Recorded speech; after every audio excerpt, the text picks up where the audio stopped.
Hello, everyone. Welcome to Knox Bedtime Stories.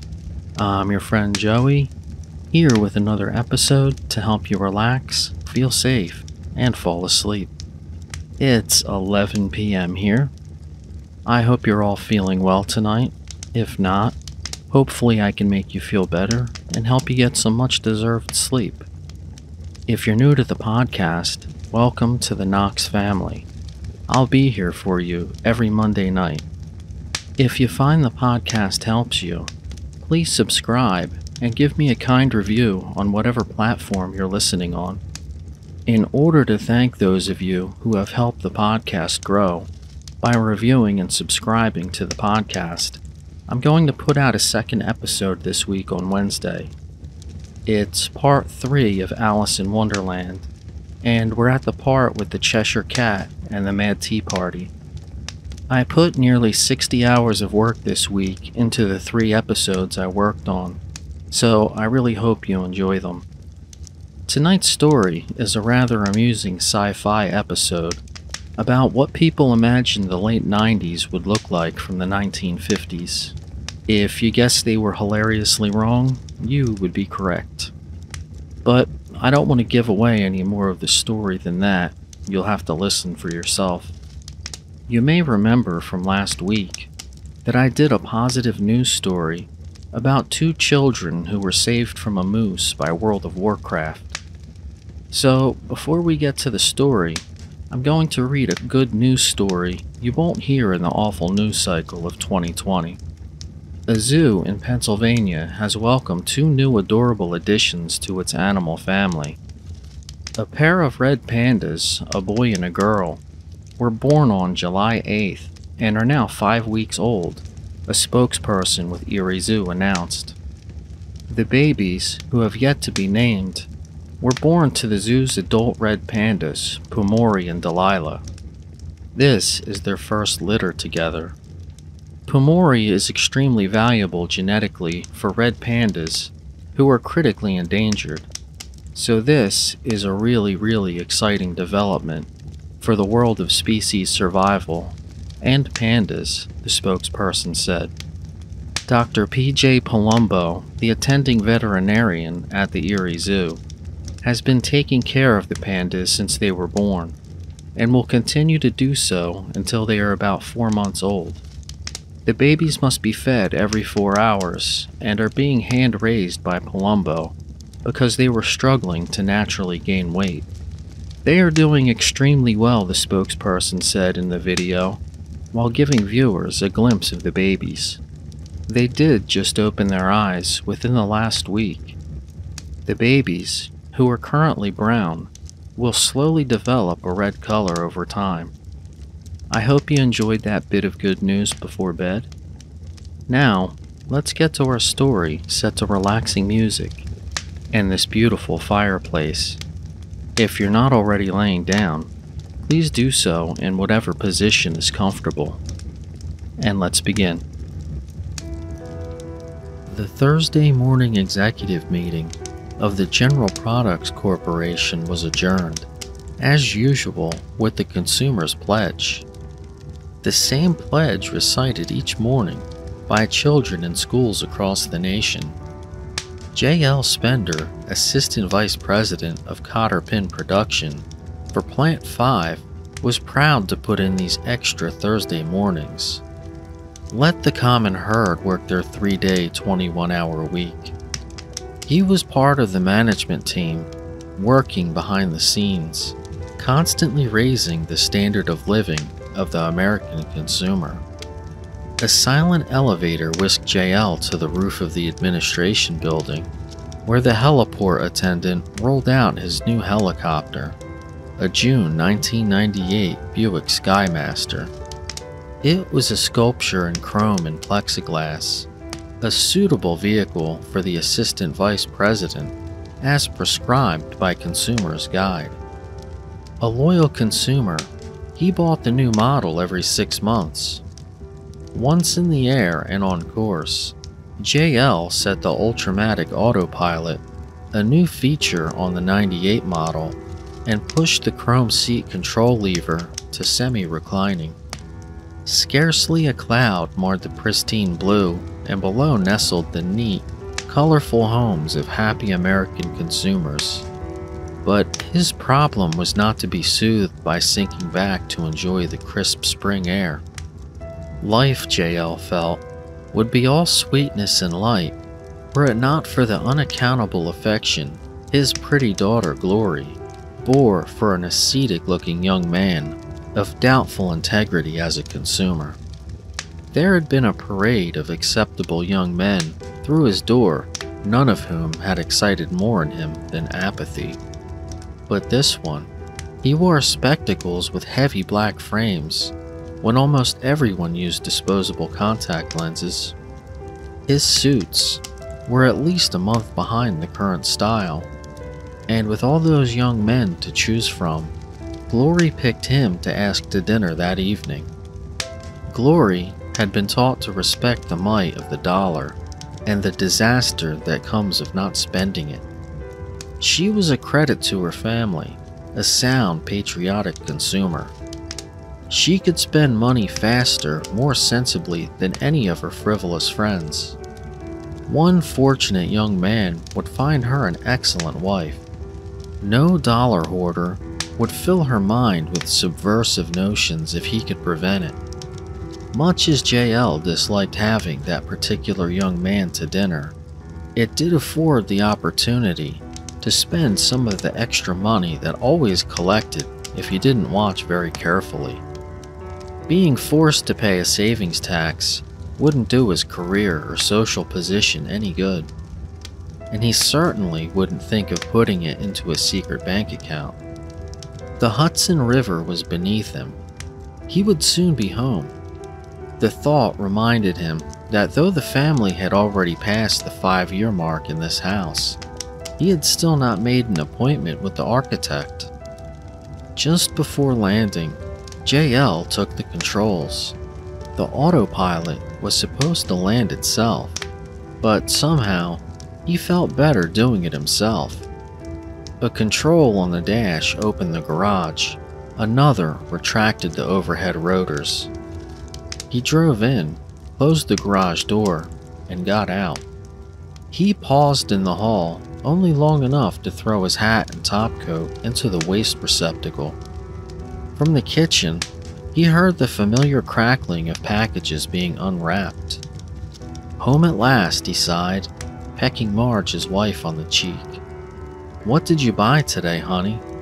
It was a treat to watch the pleasure with which Marge unwrapped packages. JL bought most things out of a sense of duty, but Marge and Glory really enjoyed spending money. God bless them. "Oh, lots of things," Marge answered. She held a cut crystal goblet to the light, watching it sparkle. A new set of china, this exquisite stemware, and the loveliest linen cloth, and... oh, and they're sending a genuine oak table for the dining room. The shop I bought it in has the cleverest service. The man who delivers the table cuts up the old one so it can be used in the fireplace. Isn't that practical? That is clever, JL said. It's a pity to waste it all on that good-for-nothing, whatever his name is. Stringer. What? That's his name, Ernest Stringer. Why is he a good-for-nothing? He does dress oddly, I admit, but Glory seems to like him. That's exactly why I'm worried. If she asked him for dinner, there's no telling what's going on. A person like that is a bad influence, JL said, punctuating by jabbing at air with his index finger. Now really, dear, you hardly know him. I know him well enough. You are the one who claims to be such a good judge of character. Look at those glasses he wears. Why doesn't he wear disposable contact lenses like everyone else? It's positively unsanitary. And did you see that suit? I'll say he dresses oddly. That thing hasn't been in style for a month. I bet he doesn't spend half his salary. Oh, I don't know, Marge said abstractedly. She was admiring the floral pattern on her new china. But do be nice to him. don't say anything to embarrass Glory." "Oh, I'll be nice, all right. I guess I know how to act. You and your daughter have trained me. And there are worse things than being embarrassed." He would have gone on, but at that moment, Glory sauntered into the room. "Hi, Dad. Back from the grind, I see." Her hair was the color of lemon, and in her blue eyes was reflected a youthful zest for life. "Do you like the new dress? It comes in 17 colors. I bought them all, and hats and shoes and gloves and bags to match," she said, walking as she had seen professional models walk, with arms akimbo and swinging hips. "Very pretty," he said, "but shouldn't there be a little more to it? Style is style, but leave something to the imagination. They can't be using up much fabric with a number like that." "See, Mom, didn't I tell you exactly what he'd say? Daddy is so mid-century." "Aren't you, darling?" "Glory, at the risk of seeming, mid-century, I think you owe your mother and myself some information about this person you've asked to dinner." "What kind of information? You've met him," she said. Her eyes narrowed slightly. "Yes, I've met him. What is his background? What does he work at? What kind of a consumer is he?" "Dad, you're not being fair." "Not fair? Why not? Are you ashamed of him?" "No, I'm not ashamed of him. Ernie is a dear sweet boy. He lost both of his parents when he was very young. Bringing himself up has made him different from most people, I guess. But he has done very well, and all by himself too. He's an OE, you know." This only added heat to JL's burning suspicion. "I don't want to sound narrow-minded, Glory, but I've met a good many opinion engineers in business, and darned few of them are fit company for a young girl. They picture themselves as independent thinkers. They don't spend their money as they should." Glory's lips whitened as she pressed them together. JL saw the gathering storm in her eyes. "That's not fair," she said. "Ernie is perfectly all right. He just needs looking after. Mother, help me." Marge smiled calmly and said, "Your father is just acting like a father, that's all. He is trying to protect you. Well, I'm 20 years old almost, and it's practically the 21st century, but it looks like the Middle Ages around here. I'm sorry I asked him to come. I'll never ask anyone again." She threw her head back and pressed the back of her hand to her forehead. "Now, don't start getting dramatic. I only want what's best for you," JL said. But it was only a bluff. He knew when he was licked. All right, he said, trying to prevent her tears from brimming over. "I promise to be good tonight." It was time for him to retreat as gracefully as possible to his study and the latest issue of Consumer's Guide, which he did. At 6:45, JL tottered into his living room. He was fully dressed except for a bright red sash hanging slack, like a sail in the doldrums, just brushing the tops of his patent leather shoes. Dressing was a nerve-jarring, thirst-making business. He was in full sympathy with the need for changing men's style so frequently, but those overpaid designers could surely dream up easier outfits to get into. He separated a decanter of bourbon from its fellows on the mirror-backed shelves, and from it poured a lavish helping. Using the tip of his index finger, he twirled the ice cubes and, with a sigh, lifted the golden fluid to his lips. Over the rim of the glass, he saw Glory come floating into view. She was dressed, mostly below the waist, in yards of light gauzy fabric that seemed to have a life of its own. She stopped at the door while her eyes slowly swept the room. JL was reminded of a spider making sure the web would be cozy. Her glance came to rest on the portly figure of her father. She exhaled a sigh of controlled exasperation. "Daddy, your sash is hanging. It looks like a flag at half-mast. I am perfectly aware that my sash is hanging. He wasn't sure he approved of the tone of her voice. Well, tuck it up then. Ernie will be here any minute. It refuses to stay up. How do you know? Maybe it is supposed to hang. Those designers should be forced to dress in these things before they loose them on the unsuspecting public. She glided towards him. With a few deft touches, the sash was neatly in place. Dad, promise you'll be nice to him.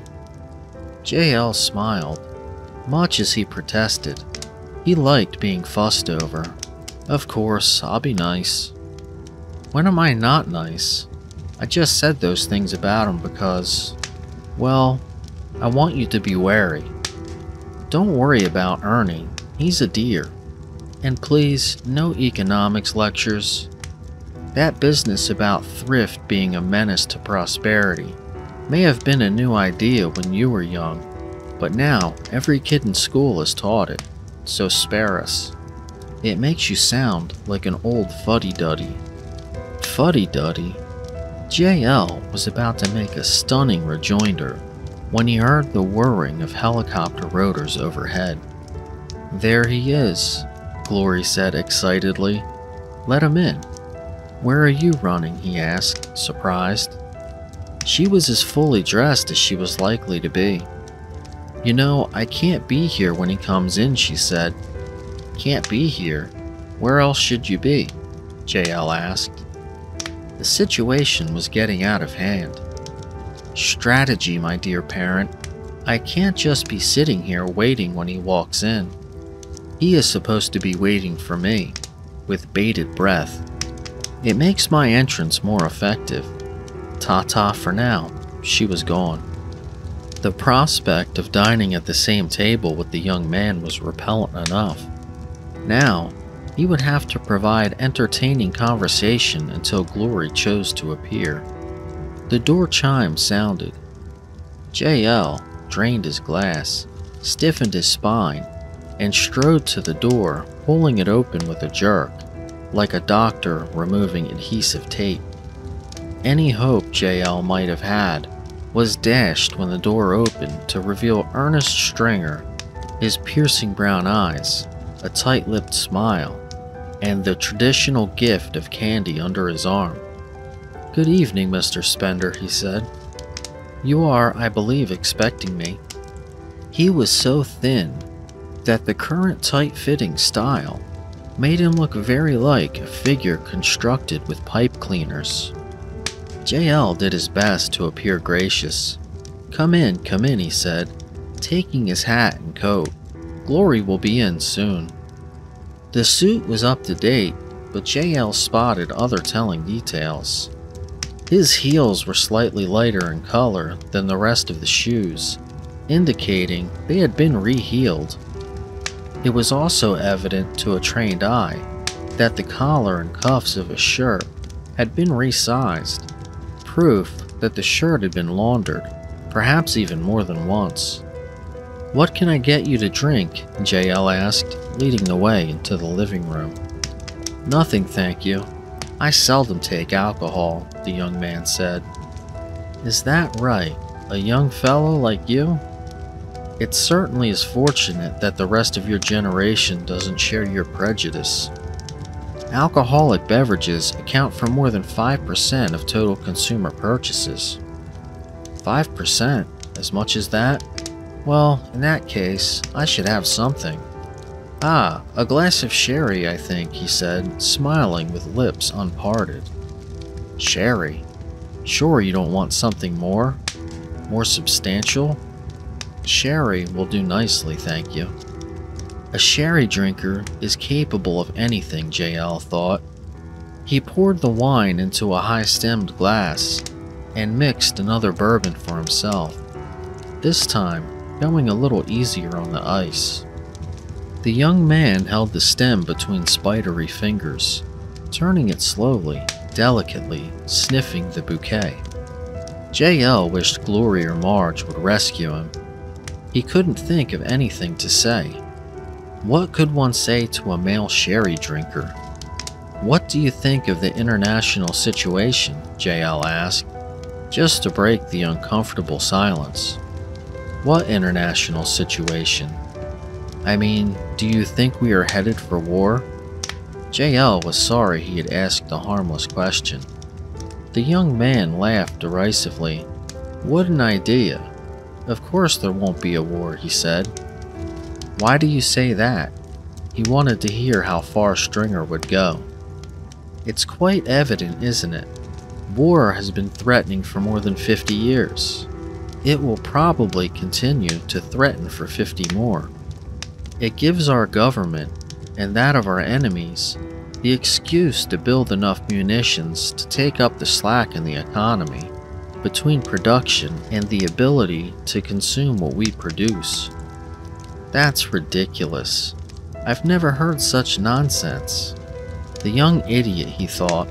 Anyone with sense knew that to be true, but no one made a fuss about it for fear of upsetting a system that worked so well. It was an accepted fact of life, certainly preferable to actual war, and never mentioned in polite society. Stringer continued, speaking slowly as if explaining to a very small child. He clasped his long fingers over his left knee, hugging it almost to his chest, and rocked himself slightly. "Don't you see? If there was a real war, millions of consumers would be taken out of the market for the duration, and many permanently. But this way, governments can spend as much as they need to on war goods to balance the economy without disturbing the consumers at all. The politicians love it too. It supplies them with political issues, not easily come by these days," Stringer concluded. He seemed pleased with himself. JL's glass was again empty. He rose to fill it, saying, "That is a very interesting theory. Have you told it to many people?" Stringer did not answer. JL turned to see what had caused this sudden reticence. The young man sat with a wide-eyed stare and loosely hanging jaw, obviously incapable of speech. Glory had made her strategic entrance. "Ah, there you are, dear," JL said. "Mr. Stringer here has just been explaining international politics to me." "Doesn't he have a fine mind, Daddy?" she said, catching the young man's hand and favoring him with a smile that set his Adam's apple to dancing. Fine.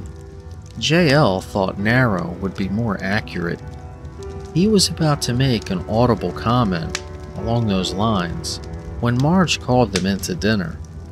All through the meal, Marge fawned upon the young man, indulging the predatory instinct of a mother with a marriageable daughter. With the clam bisque, she told of Glory's childhood, prettiest child in the neighborhood. With the pressed duckling, she told of an army of suitors, each more desirable than the last, that Glory had discarded like week old overcoats. And with the tropical fruit supreme, she praised the condition of matrimony with such fervor that JL could feel the warmth of a blush on his cheek. When the young people left for the evening, Marge sighed and said, "Don't they make a nice couple?" "Have you lost your mind?" JL replied, with almost saintly restraint. "Is something the matter, dear?" JL threw up his hands in despair. "Is something the matter?" she asks. "Why did you butter him up like that? Did you see his face? He looked like a dog being scratched behind the ear. If he proposes to Glory tonight, it's your fault." "Well, I think he'd make a fine son-in-law." "That non-consumer? I'd sooner drop him from the helicopter," he said. He noticed she was smiling. "Don't laugh, Marge. This is serious. I'm going to have a good long talk with Glory when she gets home. I'll put a stop to this." "Be careful what you say, dear," she said. "Don't worry. I guess I know how to talk to my own daughter.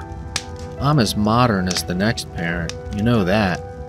"Don't stay up too late, dear," Marge interrupted, squelching a yawn. She kissed his cheek and left the room. JL poured another drink and settled in a comfortable chair to wait and to plan. Perhaps he should be imperious. On the screen of his imagination, he saw himself. He was taller. His arms were folded high on his chest. His legs were spread wide like two sturdy trees. He had grown a full handlebar mustache. "Glory," he could hear himself say, "I forbid you ever to see that man again." Unfortunately, the screen showed the probable result. She slammed before him, touching her forehead to the carpet. "I hear and obey, O magnificent one." Sarcasm was more than he could bear. If only he had some proof. If only Marge hadn't been so approving. The slam of the front door dragged him from a nightmare in which Glory, having married Ernest Stringer, was drowning in a room full of coin and currency. The level of money had just reached her frightened eyes. In the dim light of the hall, he saw her leaning against the door she had slammed. Her shoulders were hunched with sobbing. "Glory, what's the matter?" She looked up, saw her father, and ran to her room. JL heaved out of the chair and followed slowly. Her door was open a crack. He hesitated, then knocked lightly. No answer. He pushed the door wide enough to see in. She was perched on the edge of the bed, elbows on her knees, crying silently in the darkened room. "Mind if I come in?" Still no answer. He stepped in and sat gingerly on the bed beside her. Several minutes passed. "Want to tell me?" he said gently. She shook her head violently without looking up. Suddenly, she turned and pressed her face to his chest. The sobbing subsided a little, and her words came haltingly. "It was awful. He's a subversive, a criminal, and I didn't even guess." She caught her breath. "We flew over to Staten Island. He parked near the water. Then he said, 'I want you to marry me,' just like that. I liked him a lot, but I didn't know what to say. Then he said, 'Oh, Daddy, it was horrible.'" Her sobs increased again, and she fumbled for her pocket handkerchief. "He said, 'Look at this.' And Daddy, it was one of those secret bank books. He has $100,000, and he's only 25, and he's proud of it. He's worse than the old-time gangsters. Worse than, oh Daddy, he's a non-consumer." The last word trailed off in a wail, and she was sobbing again. JL tightened his grip on her shoulders. "Be thankful, baby," he murmured. "Be thankful you found the dirty so-and-so out in time." Thank you all for listening. If you found the podcast helpful, please subscribe and leave me a kind review on whatever platform you listen on. It helps others find the podcast. You can visit me and join my social media at knoxbedtimestories.com. I'll see you all again Monday. I wish you all a wonderful night's sleep and a happy, peaceful life. Good night.